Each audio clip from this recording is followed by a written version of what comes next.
Imagine this. The most powerful king in the world has a dream that leaves him absolutely terrified.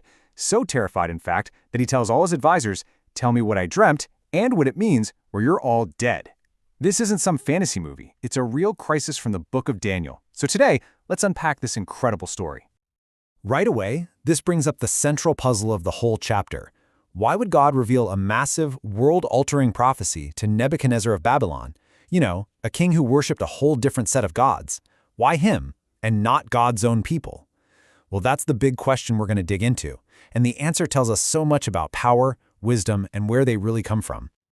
Okay, so let's set the scene. We're in ancient Babylon, the undisputed superpower of its time.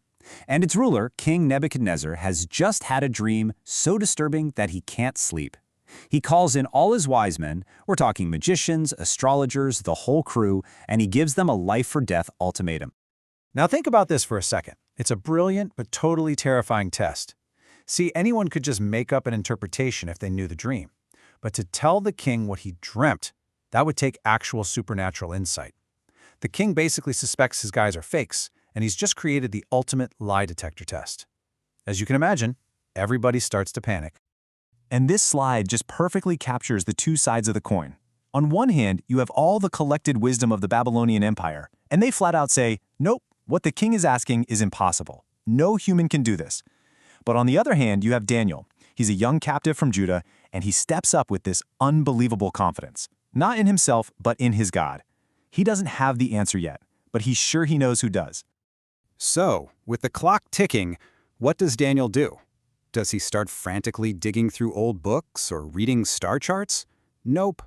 His response is completely different, and it shifts the entire story away from human cleverness and straight towards divine help. Just look at his game plan here. First, he buys some time, smart. Then, and this is so important, he gets his friends together. He knows this isn't a one-man show. And notice, they don't just ask for the answer, they ask God for mercy because, their lives are literally on the line. It's only after that, in response to their faith, that the secret is revealed to Daniel in a vision. Okay, this next part is absolutely crucial. Daniel gets the answer. But before he runs to the king to save everyone's skin, before he does anything else, his very first reaction is just this explosion of praise. He stops everything to bless the God who answered him.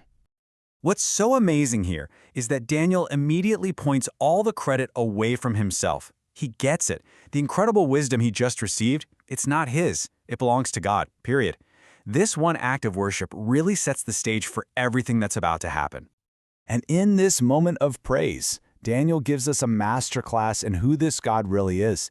He's not some distant, hands-off deity. No, he's the one in charge of history. He changes the seasons. He sets up kings and takes them down. He is the source of all real wisdom.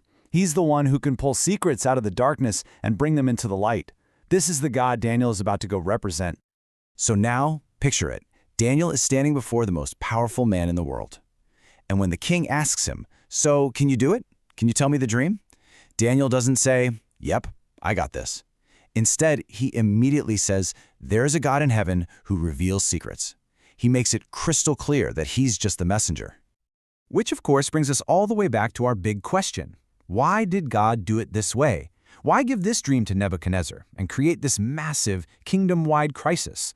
Well, it turns out there are a few different layers to the answer, each one with a really specific, strategic goal.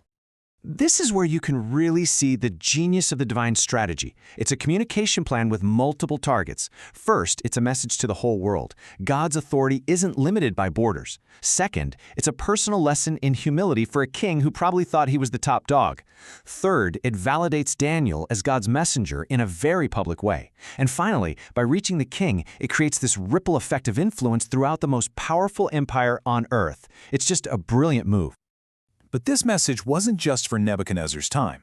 See, when Daniel starts explaining the dream's meaning, he says it will show what's going to happen in the latter days. That phrase is a huge clue that we're shifting from just history into the world of prophecy. So, what does the latter days actually mean? Well, in the Bible, it's a term that points to a really significant time in the future, usually involving some major world-changing events.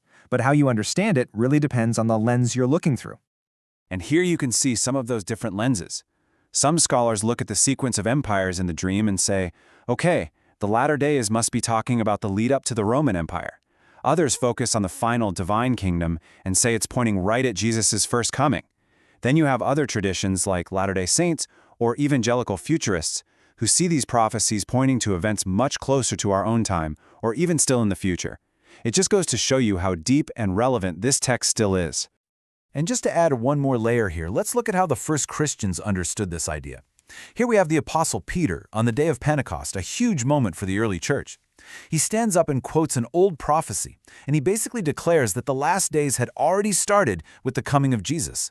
So for them, they were already living in the beginning of the end times. So, after we've walked through the crisis, the prayer, the big reveal, and the different ways to see the prophecy, what's the one thing we should really walk away with? For me, it comes from something Daniel himself said, right there in front of the king.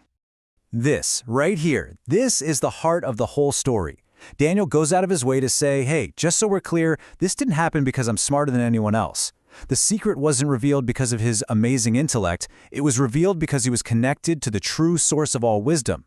It's such a powerful statement about the difference between human cleverness and actual divine revelation.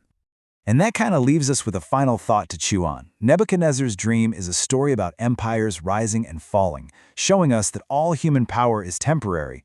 But underneath all that, it's a story about a hidden divine wisdom that's available to anyone who seeks it with humility. So the question for us today is pretty simple. If earthly power doesn't last, where does true wisdom really come from?